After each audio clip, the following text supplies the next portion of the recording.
Right. So we just want to take a sneak peek into arrays, right?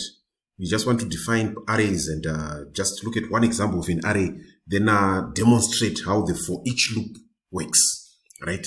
So basically, an array is a user-defined data type that is used to store numbers of the same data type, right?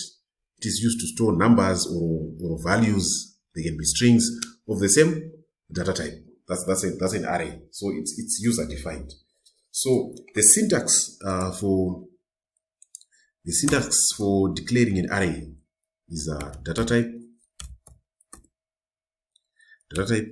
then square brackets, then array name. This can be the name of your choice, is equals to new data type.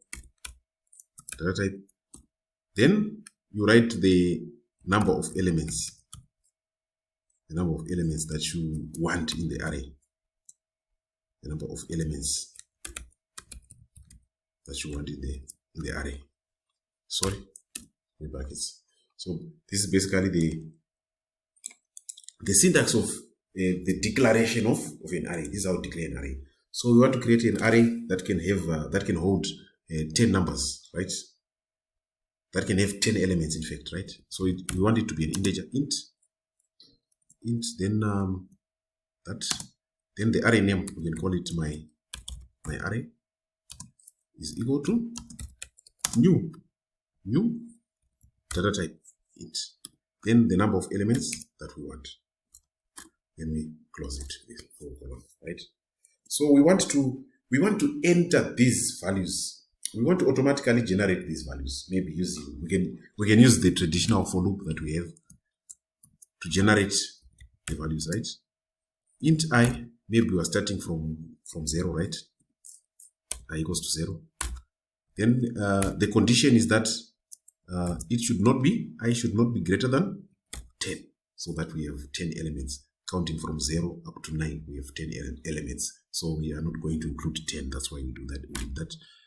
Then we're going to be incrementing by 1, which is I plus plus. Right. So if you want to assign values to specific indexes within an array, you use Toshan Sinon's index system, right? Like for instance, array for us to insert something, to assign a certain value to index 0, to index 1, 1. So since it's a loop, it's going to be done automatically. We write I, such that I is 0, panapa element wa I anengarichi 0.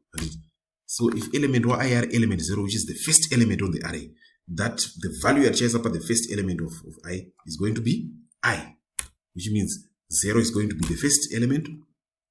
Is going to be the first value that we are going to put on element 0 is going to be 0. That's what we're going to be doing, Pana. It's going to be 0. Right? So if we run this program, it is going to assign values from the first element, which is 0, to the 9th element, which is the 10th element, right? So after doing this, if we run this, this is going to be happening in the background, but nothing is going to print it. We're not going to see anything. That's why you see a black screen redo, console redo. There's nothing there, right? So if we want to print the values that we would have entered into this element, that's when we can either use a for loop or we can use the for each loop. That's what we want to learn. So for each, we write the syntax for each is for each, the keyword for each, then variable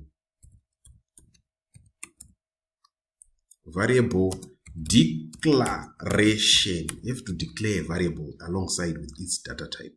And in, we write the in keyword, then we write the array name. Statements that should be executed. Then we close. So this is the syntax here. The syntax of the for each loop. For each variable declaration in array name, then you write the statements in here, right? So let's look at that. Let's look at that quickly. For each, right? Variable declaration type int x, right? In, right?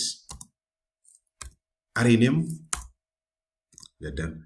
So we are saying for each x in this array, which means for each member in this array, what are you going to do with it? We want to print it.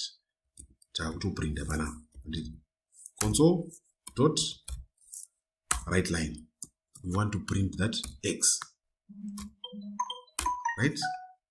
And we are done, right? We are done. So we are saying for each x in my array, please print it. Please print it. You see, we will now print it. Index 0 is got value 0.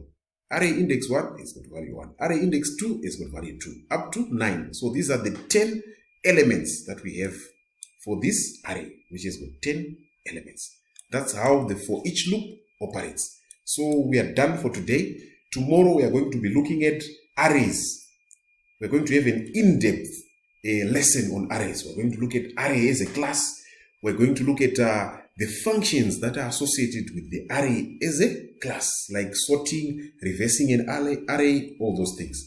We're also going to look at the different types of arrays that C# comes with. And C# comes with jagged arrays, multi-dimensional arrays, static arrays, dynamic arrays, and all those types of arrays. We're going to look at them tomorrow. Then once we are done, probably we will also look at boxing and unboxing, structures, enums, and complete with access modifiers. We'll be done with our introduction, right? We'll be done with our introduction.